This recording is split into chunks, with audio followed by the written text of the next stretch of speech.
7 ankesa i dorëzohen panelit zgjedhor për ankesa dhe për ashtresa, ndërkohë zgjerohen hetimet për manipulim votash të kandidatëve. Nuk do të ketë ngritje të tarifave të bursës shqiptare të energjisë. ZRE pritet që në mars të vendosë për tarifat e reja të rrymës.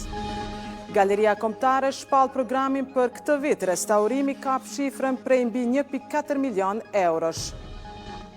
Kosova do të organizoj edhe 2 Evropian për U20, vendos Federata Evropiane e Handbollit.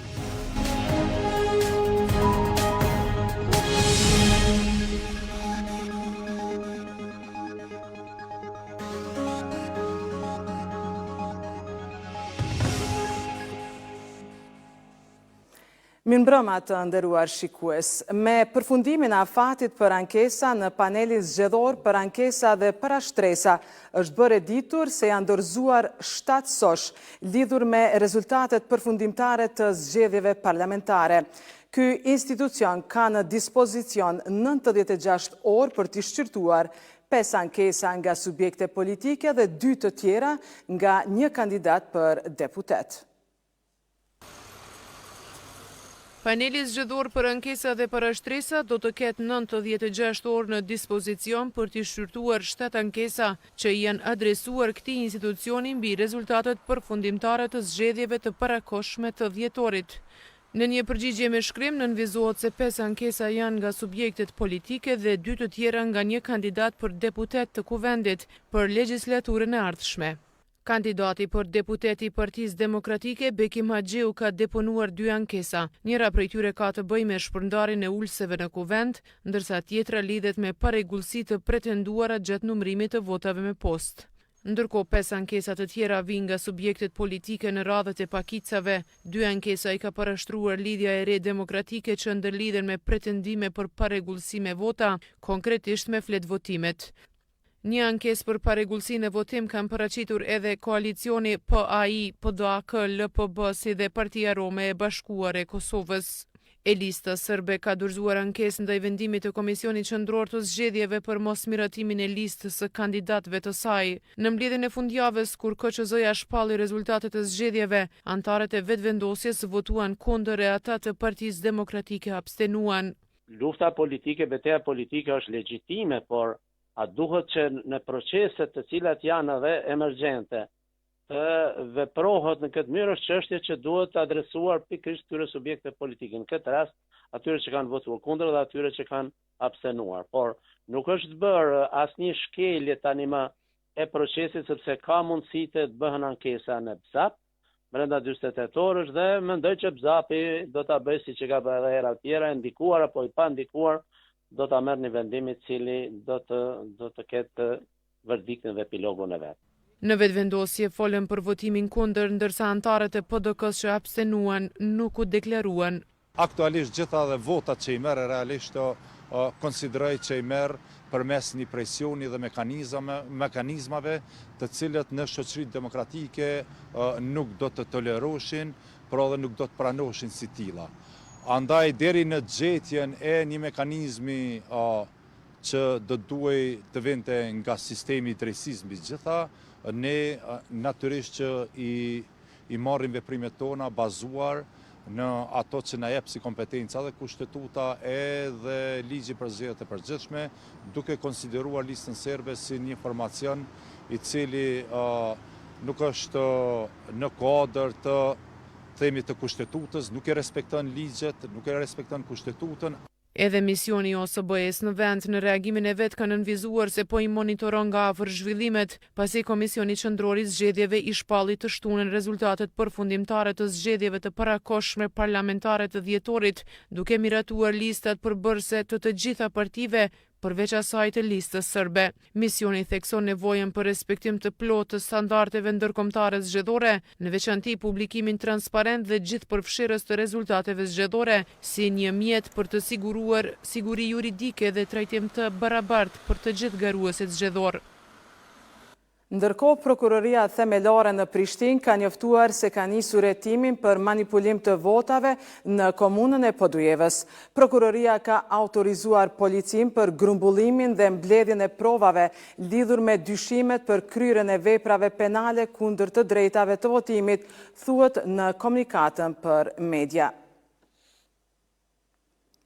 Prokuroria themelore në Gjakov ka njoftuar se ka ndërmarrë veprime hetimore lidhur me dyshimet për falsifikim të rezultateve të votimit gjatë procesit të numërimit të votave brenda subjekteve politike për zgjedhjet e deputetëve të Kuvendit të Kosovës në komunën e Malishevës. Sipas prokurorisë, ndonse më 28 janar nuk ishte siguruar prezenca e një kryesuesi të komisionit, sot ai është intervistuar dhe se prokurori i shtetit ka marrë vendimin për ndalimin e tij prej 48 orësh.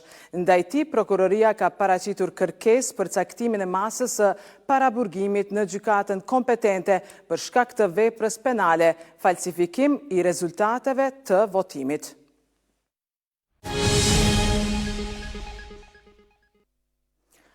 Nuk do të ketë ngritje të tarifave të bursës shqiptare të energjisë elektrike. Këtë ka vendosur zyra rregullatori të energjisë elektrike, duke vënë pas se vazhdon t'i vlerësoj kërkesat e operatorëve energjetik për tarifat e reja të rrymës. Raportohet se konsumi nga qytetarët vazhdon të jetë i lartë, ndërkohë që Kesko ka njoftuar se vetëm gjatë muajit janar janë importuar mbi 17 milion euro rrymë. Zyra rregullatorit të energjisë elektrike ka bërë të ditur se deri në vitin 2028 nuk do të ketë ngritje të tarifave të bursës shqiptare të energjisë elektrike. Këto tarifa nuk kanë efekt të drejt për drejt në çmimin e energjisë elektrike të konsumatorët, pasi paguhen nga kompanitë që tregtojnë rrymë. Ushtrit volumi energjisë tregtuar në tregun day ahead market edhe intraday apo tregun një ditë para dhe ndërditor. Ushtrit aktiviteti i likuiditetit në tregun organizuar të energjisë elektrike. Pra rritja e tyrave reflekton zhvillimin e tregut dhe rritjen e volumit shitjeve të energjisë dhe jo rritjen e barës tarifore për pjesëmarrësit. Paralelisht me këtë proces, ky institucion është duke shqyrtuar edhe tarifat e reja të energjisë elektrike, vendimi për të cilat pritet të merret në mars. ZRE ka thënë për ETK-n se ka pranuar aplikacionet për të hyrat e lejuara maksimale nga operatorët e licencuar Kost, KEZ dhe Kesko në kuadër të procesit të rregullt tarifor për vitin 2026. Pas përfundimit të vlerësimit, propozimet do të nënshtrohen procedurave të mëtejme përfshirë konsultimin publik para marrjes së çdo vendimi përfundimtar. Kesko ditë më parë ka kërkuar ngritje të tarifave të rrymës për 21% për shkak të ngritjes së shpenzimeve. Ky operator ka nënvizuar se vetëm në janar importi i energjisë elektrike ka shkuar në mbi 17.2 milion euro. Ndodh që në orë të caktuara gjatë ditës së dashtë importohet mbi 50% e energjisë elektrike. Derisa të kalon pak stinori i dimrit, ndoshta sfidën më të madhe do ta kemi përdorimin e energjisë elektrike për ngrohje. Po gjithsesi ne bëjmë në vazhdimsi thirrje për kursim, bëjmë kampanja të vazhdueshme ku mundohemi të informojmë konsumatorët edhe t'i tregojmë se sa është i rëndësishëm kursimi, jo vetëm për sistemin elektroenergjetik, por edhe për xhepin e qytetarëve. Zyra rregullatorit të energjisë vendosi që korporata energjetike të vazhdojë të jetë furnizuesi mundësisë së fundit edhe për 3 vite.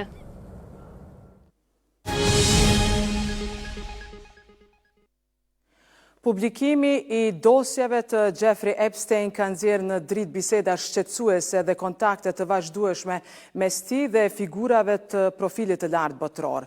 Departamenti i Drejtësisë i Shteteve të Bashkuara ka publikuar mbi 3 milion dokumente nga të ashtu quajturat dosje të autorit të krimeve seksuale Jeffrey Epstein, ku përmendet edhe emri i politikanit slovak dhe ish të dërguarit të Bashkimit Evropian për dialogun mes Kosovës dhe Serbisë Miroslav Lajçak.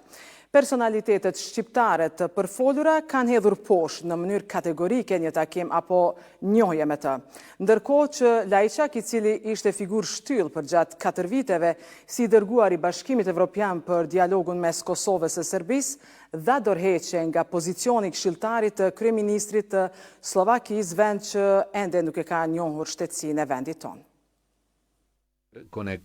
Ishi dërguar i Bashkimit Evropian për dialogun Kosovë-Serbi Miroslav Lajçak është në mesin e emrave të përfshirë në dokumentet e reja gjyqësore në lidhje me Jeffrey Epstein të publikuar në Shtetet e Bashkuara.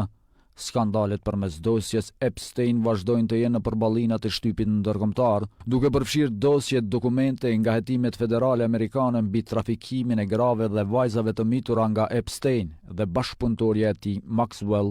Lajçak dha dorëheqje nga pozicioni këshilltarit të kryeministrit të Slovakisë Roberto Fico, shtet ky që vazhdon të mos e njohë pavarësinë e Kosovës, ndërkohë që për 4 vite mbajti postin e ndërmjetësuesit të dialogut Kosovë-Serbi, duke mos dhënë ndonjë rezultat konkret. Sipas të dhënave të bëra publike, tashmë janë publikuar rreth 3 milion faqe dokumente, 180.000 foto dhe rreth 2.000 video, ku Lajçak shihet se ka komunikuar në vazhdimsi me Epstein. Madje dosjet tregojnë biseda shqetësuese me Epstein dhe Lajçak, që përfshin sugjerime dhe diskutime mbi takime private dhe plane me vajze të reja, por edhe për një takim të mundshëm me ministrin e jashtëm rus Sergej Lavrov. Në mesin e komunikimit ishte ai, sepse nuk më fton për këto lojra, do të merrja vajzën më i, kush nuk do të donte, mund t'i kesh të dyja, nuk janë posesiv, edhe motrat e tyre, i përgjigjit Epstein, por që biseda kishte vazhduar duke i kërkuar Lajçak që t'i kërkoj Lavrovit t'i marrë një bluzë me Lavrovin dhe Vitali Churkin, një ambasador rus në OKB i cili kishte vdekur vitin e kaluar. Komunikimi vazhdonte, ti merr bluzën, pastaj merr vajzat, shkruante Epstein me cilin Lajçak pajtohej. Kështu në këtë formë të komunikimit, sipas dosjeve të publikuara, Lajçak komunikonte me Epstein, por që dosja voluminoze vënë pa dhe emrat e ish-presidentit amerikan Bill Clinton, atij aktual Donald Trump, presidentit rus Vladimir Putin, i cili përmendet më shumë se 1000 herë, ish-princi britanik Andrew, Elon Musk, Bill Gates, Mick Jagger, Michael Jackson e shumë figura të larta publike. Ndërkohë ish-presidentja e Kosovës Atifete Jahjaga ka reaguar për herë të parë për raportimet në lidhje me dosjen Epstein. Jahjaga përmes një reagimi publik ka hedhur poshtë çdo pretendim për një komunikim apo takim me Epstein. Ndërsa një nga emailet e vitit 2012 përmendet edhe ish-presidenti i Kosovës Behçet Pacolli. Megjithatë, menjëhershëm ka qenë edhe reagimi i Pacollit duke mohuar kategorikisht çdo lidhje me Epstein.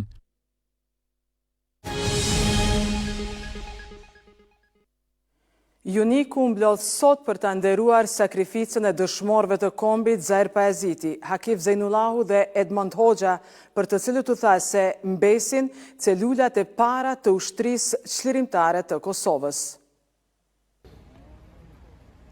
Në një akademi përkujtimore në Junik u ndërua vepra dhe sakrifica e Zair Pajazitit, Hakif Zejnullahut dhe Edmond Hoxhës, të cilët vlerësohen ndër themeluesit e parë të organizimit dhe rezistencës së ushtrisë çlirimtare të Kosovës.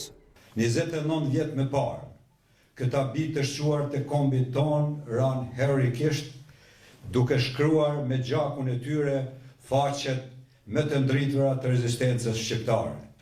Juniku, si qytet i historisë dhe i qëndresës, i takon deri dhe përgjegjësia që këto figura t'i kujtoj gjithmonë me respekt, por dhe t'i ruaj si udhërrefys për breza të rinje. Liria nuk është dhurat, ajo është amanet, dhe amaneti i heronjve kërkon përkushtim, unitet dhe punë të ndershme për shtetin tonë. Ata mbeten shembullin më i mirë i një ideali të pathyrshëm, dhe ne sot jemi mbledhur këtu për të nderuar veprën e tyre. Por mund të imagjinoj që i nderojmë shumë më shumë duke punuar më mirë për atë dhej, duke fortësuar shtetin ton dhe duke qenë së bashku. Në 29 vjetorin e rënies së dëshmorëve të kombit, u shprehen edhe pakënaqësitë ndaj proceseve gjyqësor që zhvillon specialja në Hag. Vazhdojmë edicionin me zhvillimet tjera. Rreshjet e Borës përgjatë natës sollën vështirësi në qarkullimin rrugor. Orët e hershme të mëngjesit dhe mbrëmjet përcillen me ngrica dhe dukshmëri më të ulët në disa rrugë, sidomos ato nacionale dhe rajonale. Autoritetet raportojnë se të gjitha rrugët janë të kalueshme, ndërkohë që u bëjnë thirrje drejtuesve të automjeteve ta përshtatin shpejtësinë me kushtet e rrugës. Edhe Qendra Kombëtare për Menaxhim Kufitar ka njoftuar se rrugët që çojnë drejt pikave kufitare janë kryesisht të mira dhe të kalueshme. Trafiku është bërë pak më i vështirë për shkak të borës, ngrisave dhe dukshmërisë së ulët në disa rrugë, sidomos ato nacionale dhe rajonale. Megjithatë, raportohet se të gjitha rrugët janë të kalueshme. Kushtet dimrore gjithmonë ka nevojë për kujdes të shtuar, si nga ngasit, ashtu dhe nga këmbësorët. Sigurisht se ndryshimit e kushteve të rrugës dhe ndryshimi i kushteve atmosferike neve gjithmonë në rrit edhe nivelin e rrezikshmërisë. Na si drejtues të automjetit zakonisht duhet patjetër se të kemi pajisjet dimnore me vete edhe në raste të tilla ku paraqitet edhe ngricat ose edhe akullit, atë duhet mi vendos, sigurisht janë zinxhirt. Edhe pikërisht është ajo pse neve na kem nevojë që na me mojt vetën kontroll ose edhe drejtimin e automjetit në kontroll. Qendra Kombëtare për Menaxhimin Kufitar ka njoftuar se gjendja rrugëve që çojnë drejt pikave të kalimit kufitar është kryesisht e mirë dhe e kalueshme. Sipas të dhënave të fundit, në shumicën e rrugëve nuk ka prani të borës, akullit, mjegullës apo rrëshqitjeve të dheut. Aksesi në rrugët Mitrovic-Përnjak, Gjakov-Qaf-Morin, Gjakov-Qaf-Prushit, Gjilan-Dheu i Bardh, Kaçanek-Hani i Lezit, Podujev-Merdar dhe Prizren-Vërmic është i kalueshëm pa pengesa. Autoritetet u bëjnë thirrje drejtuesve të automjeteve të përshtasin shpejtësinë me kushtet e rrugës, të mbajnë distancë të sigurt nga automjetet përpara, të përdorin drita ku dukshmëria është e dobët dhe të shmangin manovrat e rrezikshme si parakalimet e panevojshme dhe frenimet e papritura. Rreshjet e Dëborës dhe ngricat në segmentin e rrugës Mombalaj në lagjën kodra e trimave në Kryqëzet kanë nxitur reagime përgjegjësisht për mirëmbajtje mes komunës së Prishtinës dhe Ministrisë së Infrastrukturës. Komuna e Prishtinës ka deklaruar se kjo rrugë është në përgjegjësi të nivelit qendror, pavarësisht se ka ndërmarrë pastrimin e saj. Ndërkohë Ministria e Infrastrukturës në detyrë ka reaguar duke sqaruar se segmenti Mombalaj është në kompetencë të plotë të kryeqytetit, çka sipas saj dëshmohet edhe nga ndërhyrja e komunës për vendosjen e pengesave në këtë pjesë të rrugës. Siguria në komunikacion në rajonin e Ferizajt që ngërthen në vete edhe komunat Kaçanek, Shtime, Shtërbës dhe Hani e Lezit nga policia përshkruhet e mirë. Pavarësisht vështirësive të evidentuara në orët të mëngjesit, në rrugët malore, rrugët janë të kalueshme. Meteorologët paralajmërojnë temperatura nën zero për gjatë 3 ditëve, ndaj policia bën thirrje për kujdes të shtuar. Donse ka pasur vështirësi në qarkullim në disa pjesë malore, policia rajonale e Ferizajt bën të ditur se të gjitha rrugët janë të kalueshme, për shkak të motit bëhet thirrje për kujdes të shtuar. Gjendja e sigurisë në komunikacionin rrugor paraqitet të jetë e mirë, të gjitha rrugët e rajonit përfshirë këtu 5 komunat Ferizaj, Kaçanek, Shtime, Shtërbës dhe Hani e Lezit janë të kalueshme, ka pas vështirësi në disa pjesë malore, por të gjitha rrugët kanë qenë të kalueshme. Bazuar në raportin 24 orësh të policisë, janë regjistruar gjithsej 5 aksidente, prej tyre kanë qenë 3 aksidente me lëndime, ku kanë mbetur të lënduar 5 persona dhe 2 aksidente me dëme materiale. Ndërkohë, Instituti Hidrometeorologjik i Kosovës paralajmëron temperatura nën zero, orëve të para të mëngjesit për gjatë 3 ditëve të ardhshme. Ka sot deri të mërkurët mëngjesit do të jenë të ftofta me temperatura minuse, gjë që do të krijon kushtet që të kemi edhe ngrica, pastaj ditën të mërkurën paraqit të kemi edhe mjegull, kështu që preferohet nga se ta pjesëmarrësit në komunikacion të jenë të kujdesshëm gjatë detimit të automjeteve të tyre. Policia u bën thirrje ngasësve të jenë të kujdesshëm, t'ia përshtatin shpejtësinë kushteve të rrugës dhe të mbajnë distancën e duhur mes automjeteve. Vështirësi qarkullimi raportohet edhe në disa akse rrugore të Maqedonisë së Veriut. Sot gjendja paraqitet më e qetë, sidomos në rrugën që lidh Tetovën me Kodrën e Diellit. Rreshtet e Borës që ranë në 24 orët e fundit vështirësuan qarkullimin në disa akse rrugore të Maqedonisë së Veriut. Gjatë natës ka pasur vështirësi për qarkullim në rrugën që lidh Tetovën me Kodrën e Diellit. Rruga sot është pastruar dhe automjetet lëvizin pa pengesa deri lart në qendrën e skijimit. Nga kompania u informuam se ekipet kanë qenë në teren dhe kanë bërë pastrimin e rrugave të fshatrave të malësisë të Tetovës. Dje, me që rreshtet e Borës kanë qenë të vazhdueshme, disi ka qenë pak e vështirë për mjetet të ngjiten deri atje, por më pas kanë arritur që të ngjiten dhe sigurisht që të bëjmë pastrimin e asaj pjese, ndërsa në Tetovë dhe në fshatrat e Tetovës deri tani nuk kemi pasur problem në këtë aspekt. Edhe qytetarët që intervistuam në Kodrën e Diellit thanë se gjatë ditës së sotme automjetet kanë lëvizur pa pengesa, por thonë se rruga ende mbetet e papastruar në lagjen e vikend shtëpizave. Sot rrugët janë pastrume, gjatë ditës së djeshme ka pasur rreshje bore, shumë vetura kanë ngelur në rrugë në Kodrën e Diellit, mirë po sot janë të kalueshme.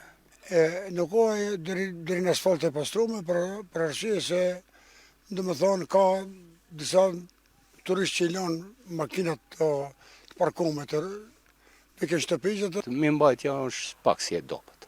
Është problem me veturat se kanë pas vështirësi për të hyrë edhe te nas. Lidhja automote e Maqedonisë së Veriut njoftoi se sot pasdite është hequr ndalesa e qarkullimit për automjetet e rënda në rrugën Mavrov-Dibër dhe aksin Gostivar-Strash-Kërçov.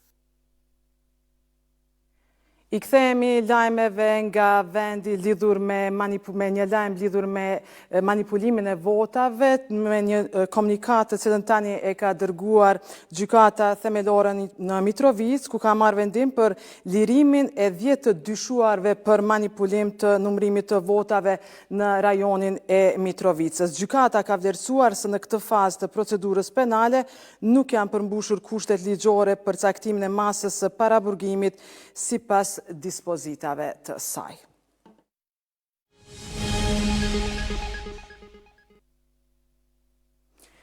Ministria e Kulturës është në proces të themelimit të institucionit të përbashkët të operës, baletit dhe asamblit kombëtar Shota. Në bazë të ligjit për artin dhe kulturën, parashihet që këto 3 institucione të pavarura të funksionojnë bashk, duke marrë për obligim të ruajnë, kultivojnë dhe promovojnë trashëgimin historike të vendit. Ministria e Kulturës ka nisur procedurat për themelimin e institucionit të përbashkët të operës, baletit dhe ansamblit kombëtar Shota, siç parashihet me ligjin për artin dhe kulturën. Procesi fillon me hartimin e draft statutit të institutit të ri. Institucioni i ri parashihet të vendoset në objektin e operës dhe baletit, i cili planifikohet të ndërtohet prapa Pallatit të Rinisë në Prishtinë. Sipas sekretarit të përgjithshëm të Ministrisë së Kulturës, procesi i projektimit të këtij objekti është drejt përfundimit. Ne kemi nënshkruar kontratën për projektin ideor dhe kryesor të ndërtimit të teatrit, të operës dhe të baletit në muajin shkurt të vitit të kaluar. Dhe sot kur po flasim, ne jemi veç se në fund të punës, të studieve projektuese për dorëzimin e këtij projekti që do të kushtoj afër 2.5 milion euro. Dhe që mund të themi lirisht që është bërë një punë e jashtëzakonshme e ekipeve të projektuesve. Procesi ka nisur me një takim të mbajtur më 14 janar, ku Ministria ka mbledhur drejtuesit e 3 institucioneve për të diskutuar krijimin e draft statusit të institucionit të ri. Sipas ushtruesit të detyrës së drejtorit të operës së Kosovës, Meriton Ferisi, në takimin e parë janë ndarë detyrat për hartimin e draft statutit duke u bazuar në ligjin e ri për kulturë. Na kanë ftu, domethënë gjithë drejtuesit e institucioneve, 3 institucioneve për ta kriju institucionin e ri me 3 institucionet, opera, baleti dhe ansambli kombëtar, kështu që kemi pas disa takime, kemi propozu secili në bazë të ligjit të ri për kulturë. Gjitha ato janë kry, do thot detajet 2026 këtë vit shpresoj me pas edhe qeveri sa ma shpejt edhe me një procedu tutje që me fillu objekti këtë vit. Ndërkohë pritshmëria është e madhe që proceset e mëtejshme të avancojnë gjatë këtij viti. Galeria Kombëtare ka shpallur programin për këtë vit që nënkupton se punimet në restaurimin e saj që filluan vitin e kaluar përshkojnë drejt përmbylljes. Kjo ndërhyrje që vlerësohet si më rëndësishmja infrastrukturore që nga pas lufta kushtoi mbi 1.4 milion euro. Pos ndërhyrjes strukturore, një nga komponentët kyç të këtij restaurimi është ndërtimi i një aneksi të ri nëntoksor prej 400 metra shkatror, i cili do të shërbej për ruajtjen, konservimin dhe inventarizimin e koleksionit shtetëror të veprave të artit në përputhje me standardet bashkohore muzeore. Punimet për restaurimin e Galerisë Kombëtare po shkojnë drejt përmbylljes. Me një investim për 1.4 milion euro, institucioni qendror i artit pamor pritet të riapet këtë pranverë, duke ofruar hapësira moderne, standarde bashkëkohore muzeale dhe një program ambicioz ekspozitash. Pos vijshmërisë së punimeve pa ndërprerje, ky restaurim i pari nga pas lufta realizohet duke respektuar identitetin historik të objektit, ndonse po pajiset me teknologji moderne. Në galeri kemi një lajm të mirë sepse punët kanë filluar në muajin maj të vitit të shkuar dhe besojmë që para majit të vitit aktual ne do ta përurojmë galerinë kombëtare, atje po shtohen 400 metra katror. Galeria është paraparë të ofrojë për herë të parë qasje universale për personat me nevoja të veçanta përmes instalimit të një lifti të mbrëmshëm, ndërsa koleksioni aktualisht po ruhet në hapësira të sigurta dhe të monitoruara. Tashmë dihet edhe programi për vitin 2026 që ngërthen në vete 10 ekspozita që trajtojnë tema bashkohore me tekst të veçantë në promovimin e artisteve gra. Programi fillon prej muajit mars. Në objektin qendror kemi një ekspozitë nga koleksioni, siç e theka edhe më herët. Mirë po, kemi edhe 2 retrospektiva, njëra që është e artistit të mirënjohur shqiptar Xhevdet Xhafa, i cili për herë të parë duhet me cek edhe këta ka ekspozitë personale në Galerinë Kombëtare të Kosovës. Jemi duke punuar me familjen tash që 1 vjet në kusht rreth ekspozitës dhe kemi rikthimin e Bienales Muslim Ulliçi. Në Galerinë Kombëtare të Kosovës do të prezantohen ekspozita nga koleksioni shtetëror, retrospektiva e Xhevdet Xhafës, ekspozita personale e Dorontina Kastratit dhe edicioni 15 i ekspozitës ndërkombëtare Muslim Ulliçi. Ndërkohë që në hapësirën alternative janë paraparë të prezantohen ekspozita personale dhe grupore të artistëve vendor.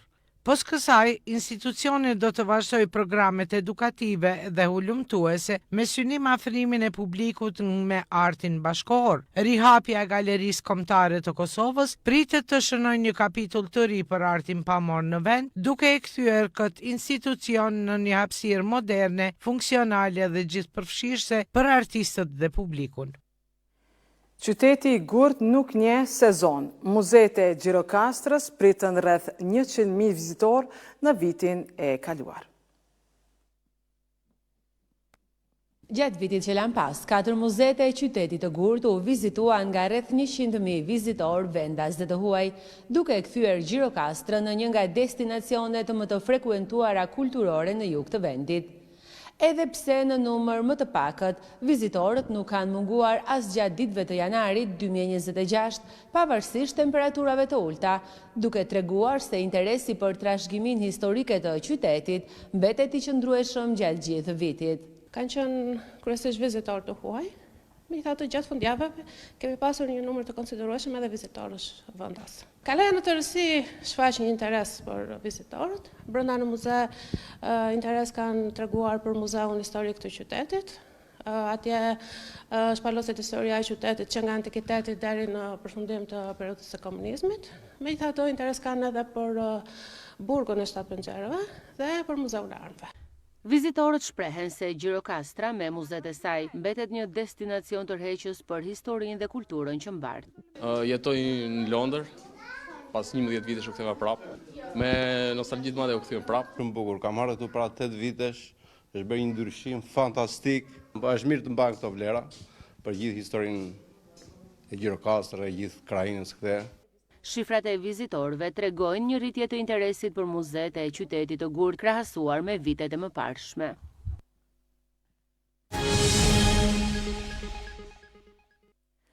Kosova do të jetë një koqire e 2 kampioneve evropiane për grup moshën U20.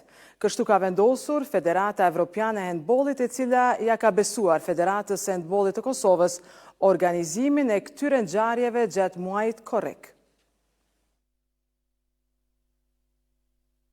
Kosova do të vazhdojë të jetë qendër e rëndësishme e handbollit ndërkombëtar edhe gjatë vitit 2026.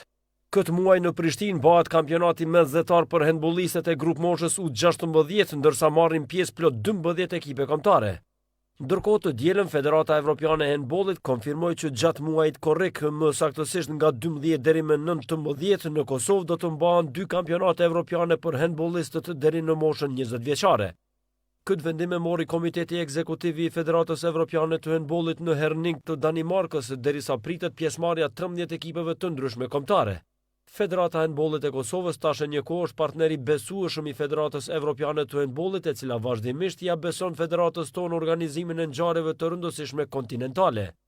Ndërkohë, organizimet e deritanishme janë vlerësuar me notë maksimale jo vetëm nga Federata Evropiane e Handbollit, por edhe nga Federatat Nacionale të Kombëtarëve pjesëmarrëse.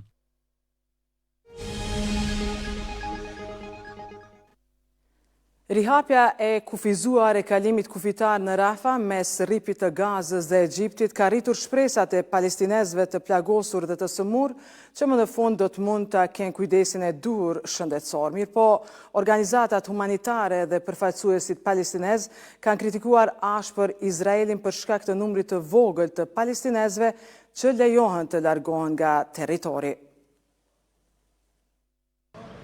Rihapja e shumë pritur e kalimit kufitar në Rafah mes Egjiptit dhe rripit të Gazës është mirë pritur nga diplomatët e ndryshëm, organizatat humanitare, si dhe palestinezët në rripin e Gazës, të cilët e përshëndetën rihapjen e kufirit pas më shumë se 2 viteve.